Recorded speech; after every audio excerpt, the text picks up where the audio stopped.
Facebook প্ল্যাটফর্মে কাজ করতে এসে এইটুকুই বুঝলাম যে একে অপরের পাশে থাকতে হবে, একে অপরকে কমেন্ট করে সহযোগিতা করতে হবে। একদিন যদি ভিডিও না ছাড়ো তাহলে তোমার পেজের রিচ কমে যাবে, এঙ্গেজমেন্ট কমে যাবে, সব কিছুই ডাউন হয়ে যাবে। তোমাকে ডেলি প্রতিনিয়মিত ভিডিও ছাড়তে হবে। তারপরে তোমাকে নিজের ভয়েস দিয়ে ভিডিও করতে হবে, নিজের ফেস দেখাতে হবে। ফেসবুক তোমার ভিডিওটি সবার সামনে রেকমেন্ড করবে, তোমার ভিডিওটি সবার সামনে যাবে, সবাই তোমার ভিডিও দেখবে। অবশ্যই তোমাকেও সবার ভিডিও দেখতে হবে প্রথম থেকে লাস্ট অবধি। যাক, অনেক কথা বলে ফেললাম।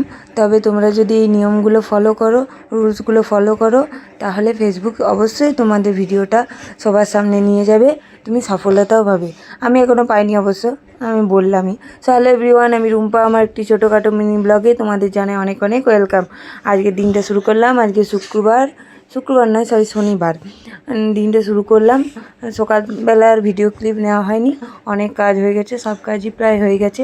ওইদিকে রান্নাও বসে গেছে, আমি খালি এবারে ঘরগুলো মুছবো। অনেকগুলো ঘর মুছতে মুছতে হায়রান হয়ে যাবো। প্রথমে আমার ঘর, দিদির ঘর, আরও বারান্দা টারান্দা মুছলাম, বাথরুম সাইডটা ওই দিকটা মুছলাম। ওই দিকের ঘরগুলো মুছার পর চলে এসেছি রান্নাঘরে। রান্নাঘরটাও মুছা হয়ে গেছে। রান্নাঘর মুছার পর গাড়ির ঘর, যেখানে আমাদের গাড়ি রাখা হয় আর কাজের জিনিসপত্র রাখা হয়, সেই ঘরটাও মুছে নিলাম। এরপর শ্বশুর শাশুড়ি মা যে ঘরে থাকে সেই ঘরটাও মুছলাম। আর এই ঘরে আরেকটা ঘরে চলে এসেছি। আর আমার ছেলে আমার মুখটা দাওয়া দিচ্ছে যে কথা বলতে দেবো নাই। তারপর ওই যেখানে টিউশন পড়ানো হয়, আমার বোনঝি নিজে পড়ে, সেই ঘরটাও পরিষ্কার করলাম, মুছলাম।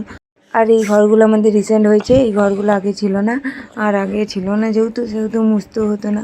আর যখন ঘরগুলো হয়েই গেছে তো মুছতে হবে, পরিষ্কার রাখতে হবে। পরিষ্কার পরিচ্ছন্ন রাখলে তবেই তো দেখতে ভালো লাগবে।